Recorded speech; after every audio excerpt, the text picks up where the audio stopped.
Every time I ask somebody what their dream life is, they give a very lazy, sloppy answer. Well, I want to be rich. How rich? For you to become rich and successful is going to require pain and suffering, and you have to understand exactly what your dream life is to make the pain and suffering worthwhile. Have you ever been to the gym and seen a person in fantastic physical condition? They're strong, they're ripped, they're large. And you say to them, how did you get so big and strong? And they say, I don't know. Oops, it kind of just happened. No, there is a very detailed plan and roadmap. You talk about your dream life. You don't even know what your dream life is. How do you expect to get to a destination when you don't know where you're going? Do you understand? I designed my dream life long ago, before I was known, before I had anything. And I worked very hard with a very concise, very detailed plan to ensure I ended up exactly where I wanted to be. And you're not going to end up where you want to be if you don't know where it is. I woke up in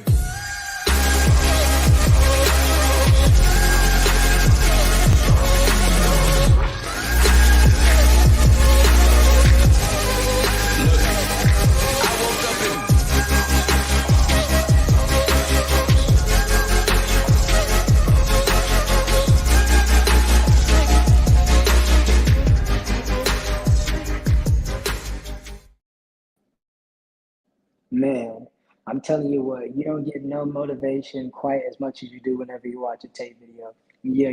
Nah, man. So y'all know what time it is. This is episode number 206 of the Maki and Kane podcast.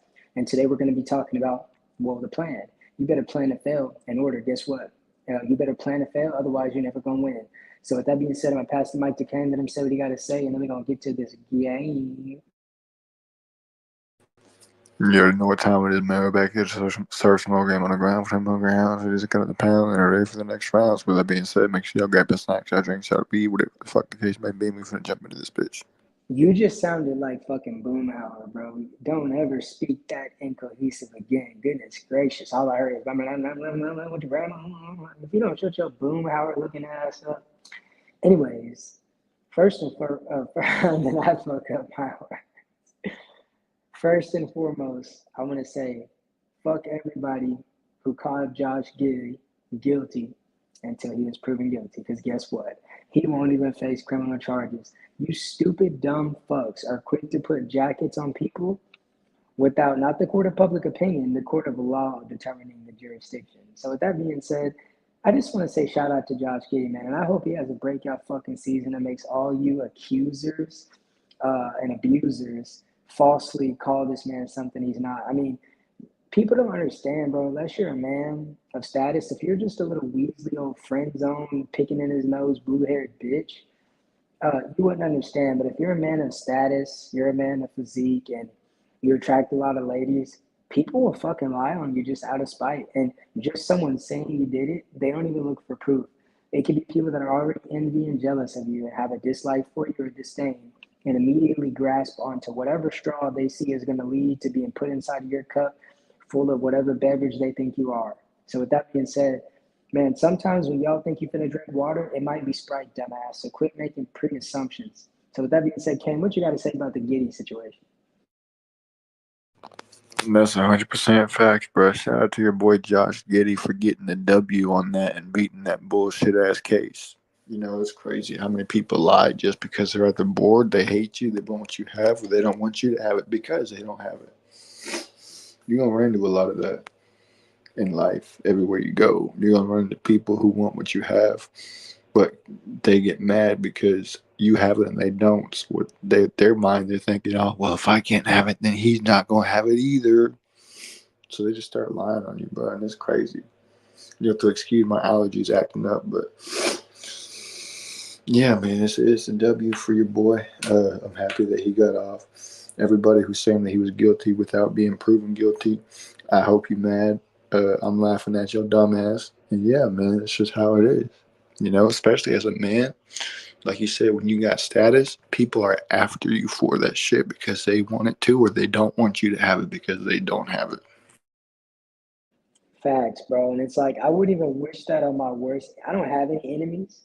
I just think if you, the enemy ship is one-sided because I don't know you niggas. But even if I did have an enemy, I wouldn't wish that on any man, bro, to be falsely accused and labeled as something without it being proven. You know what I'm saying? I would never wish that, bro. One man's trouble is another man's hardship. So a lot of you are like, oh, well, that's not going on in my city until it's knocking on your front door. So it's like, we got to stand for one another. You know, the women are standing for each other and shit. So men have to stand for each other too, you know? That's 100% facts, bro. And the reason why dudes don't be standing for each other but stand with women is because they're all just a bunch of fucking simps. Facts. So, anyways, you have to be prepared to lose. Otherwise, you can't expect to win. You see, Tate said you got to have a plan. And, bro, the only plan is give effort, give maximum effort, and live with the result. Look at the result, collect the data, formulate another plan, and you just keep trying and trying and trying again. I tell you what, if you ever get into sports betting, I don't call it gambling because I think gambling is all about mindset and moderation, just like everything else is. But you do that, you're gonna think you have it figured out because you win one fucking time, and then you're gonna lose 100 times after that, bro. You're gonna get better and better over time. Now you can copy and paste other people's answers, but guess what? They might fucking fail that test. Oh well, they pass every other test. Nigga, this test ain't the same. You never know, bro. So you got to learn your own criteria. That way you can maximize the chances of you succeeding. Everybody wants to succeed off of others, and it's cool if your homies want to put you on and shit, but you got to bring some value to the table. So whenever you're playing basketball, you're not going to win every fucking game. Michael Jordan didn't even win every fucking game. LeBron James didn't win every fucking game. Stephen Curry didn't win every fucking game.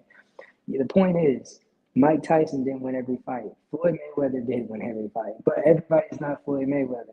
So with that being said, you're gonna lose, bro. You're gonna lose. But guess what? The losses don't matter outside of them being lessons because they're temporary. The very next day begins, which means that the previous day has ended, which means the previous day has ended.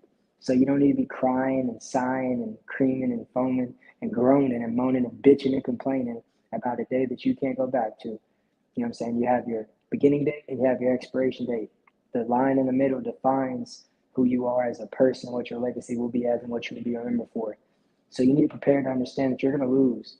But losing really is subjective because it's depending upon the people who are saying you lost. But as long as you see it as a lesson, you won, and you're going to get better and better over time. This shit does not happen overnight. I can say that personally. So, Kane, what do you got to say? That's facts, bro. Winning takes a long time. It's an overtime thing. It's a long-term thing, not a short-term thing. And then one of the things I wanted to speak on when you talked about how, if your homies want to put you on and shit, yeah, that's cool and all. But you can't just be tailing off other people, bro, because eventually your shit gonna blow up. But when your shit blow up, you don't got nothing to show for it. So now you just look like a damn fool. And you look like a nobody without that person that you blew up off of. So you got to be able to have your own shit. You got to build up your own shit. And that takes time. It takes effort. It takes hard work, sacrifice. Things that people are not willing to put in. Things that people are not willing to do because it's too hard or it takes too long. It's just like, bro, come on, bro. Everything worthwhile is never going to happen overnight. Yeah, and lastly, I would like to speak on Donald Trump allegedly in court today. Actually, it was reported, so it's probably true, but I'm not going to say it is because there's a lot of fake news out there. But while he was in court for defamation, the judge threatened to kick him out, and he smiled and said, "I would love for you to kick me out." Shout out to Trump, bro. He stands up business, bro, and they hate it. That's why they want to call him this and say he's that because they just hate how unscathed he is by the media and anybody that hates on him. What do you got to say about Mr. T? And then also, if you have any topic, you can speak it. But if not, we can go to conclude this episode because I need to go make another cup of coffee. Trump's a G, bro. Trump's a savage. He always been a G. He's always been a savage, and that's why they hate him. They gonna say whatever they can to derail him, to defame him, and everything else in between. And that's just how it is, bro. It's not surprising that they said it, but I already know the smile on his face that he had when he said it. He said it with that goofy ass smile that he had on his face when he said something that he knows is gonna rile up the crowd or piss other people off. So yeah, man. Shout out to your boy Trump. He always been a top G. All right, man. So with that being said, we're gonna go ahead and wrap the episode up. Shout out to everybody that was a part of this, and to the ones that departed from this. You're still watching because we're the only option. You're obsessed, bitch. So with that being said, the Maki show will take place on later. Yeah, and I'm gonna get into the game server character. I'm gonna serve you down to some games. So with that being said, man, hey, say it. We're gonna keep doing what we do, and y'all gonna keep watching. Stay tuned and keep up the good work, bitch. Make sure y'all share with your friends, your families, your mummies, your aunties, your grannies, and everybody else. Y'all know what that being said. I'm up out of here. Deuces. They hope the instructors would stop running.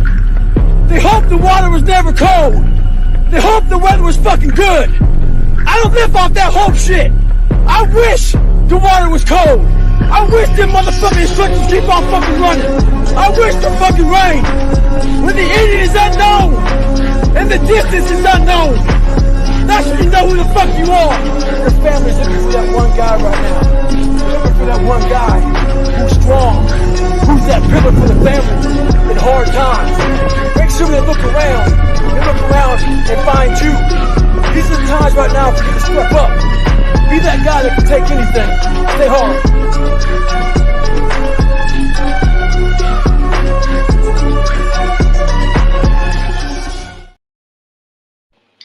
Stay hard. Peace.